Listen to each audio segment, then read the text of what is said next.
Ejercicio número 21 de potencial eléctrico. En el mismo se establecen dos placas con cargas positivas y negativas respectivamente, las que están sometidas a una diferencia de potencial de 1400 volts, y entre dos placas hay una separación de 4 centímetros. Ambas placas van a liberar un electrón y un protón que van a recorrer o van a ir hacia la placa opuesta. Adjuntamos los datos de ambas masas y si tenemos placas con diferentes cargas a una distancia d o con una diferencia de potencial, ¿qué es lo que vamos a tener entre ambas placas? Efectivamente vamos a tener un campo eléctrico. Dicho campo eléctrico es fácil de calcular porque como tenemos la diferencia de potencial y tenemos las distancias, simplemente el cociente entre ambas nos va a permitir calcular ese campo. Dato que guardaremos porque lo vamos a usar en futuros cálculos.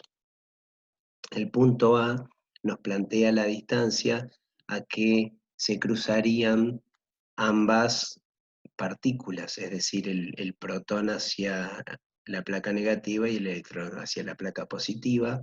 Los vamos a poner sobre la misma línea, si bien no funcionaría de esta manera, porque en el caso de estar en la misma línea, lo que sucedería es que ambas partículas chocarían y evidentemente habría otros efectos antes de chocar. Pero la idea es que veamos que estarían coincidiendo en el mismo espacio o distancia. Es decir, vamos a desplazarlas como para ver cómo debería ser y sin que haya interacción entre ambas, deberían ambas estar a la misma altura, tomando como referencia, por lo que plantea el ejercicio, la placa positiva. De esta manera, lo que vamos a calcular entonces es la distancia que hay de la placa positiva al punto de intersección o la distancia I sub P en referencia al protón, que evidentemente va a ser la misma distancia que la del electrón, tomando como referencia el eje sobre la placa, ¿no? El cero sobre la placa. Para eso entonces podemos decir que va a haber coincidencia en posición cuando la diferencia entre ambas posiciones sea nula.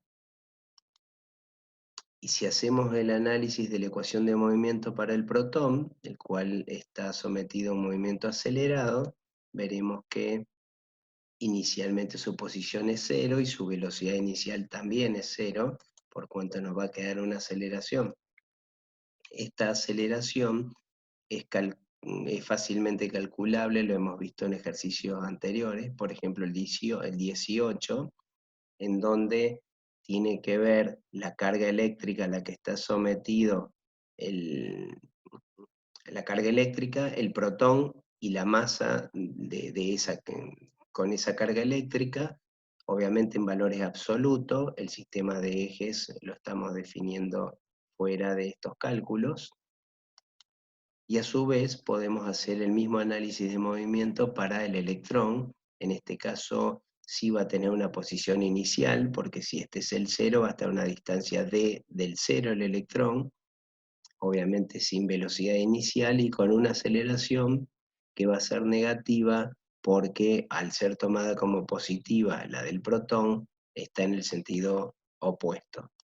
De esta manera la ecuación que nos queda es esta, y obviamente la carga también, la aceleración la reemplazamos por su carga y su masa definida, ¿no?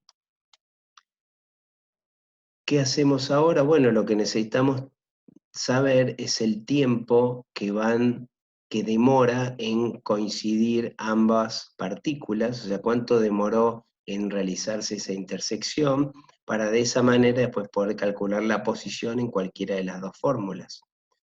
Si planteamos que esta diferencia es igual a 0, evidentemente ambas distancias son iguales, como ya vimos, igualamos ambas ecuaciones y a partir de acá lo que haríamos es despejar el tiempo 1. Ese tiempo 1, que es un dato que vamos a utilizar, nos va a permitir en cualquiera de las dos fórmulas, por ejemplo en esta, calcular la distancia I sub P, que es la que necesitamos como respuesta para el punto A.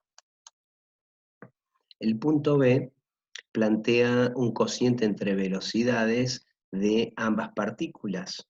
En este caso plantea que las partículas van a salir de sus respectivas placas y van a estrellarse contra las placas opuestas, como vemos en el dibujo.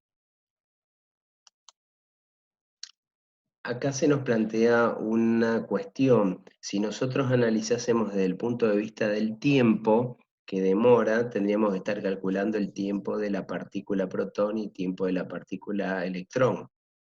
En cambio, si lo planteamos a través de esta ecuación del movimiento, de la velocidad cuadrada, en donde esa delta I es la diferencia entre la posición final y la inicial, podemos hacer el análisis del protón, en donde obviamente sabemos que la velocidad inicial es 0 y que la posición final va a ser D y la posición inicial es 0,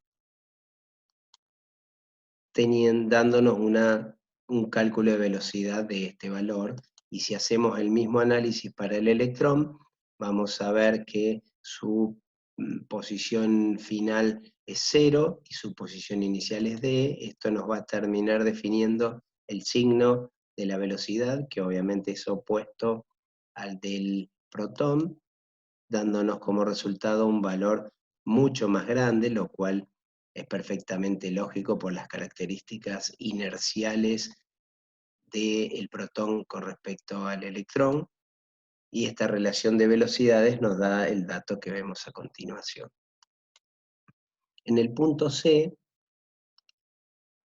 nos plantea el cociente de las energías cinéticas de ambas partículas justo antes de estrellarse. Evidentemente sabemos la velocidad a la que han venido, a la que se estrellan, y como la energía cinética se calcula también con la famosa o la muy conocida fórmula de 1/2 de la masa por la velocidad al cuadrado, tomamos en cuenta la masa de la partícula a analizar con su velocidad final, y lo mismo hacemos con el electrón, en donde con su masa y su velocidad final vamos a poder calcular ambas energías.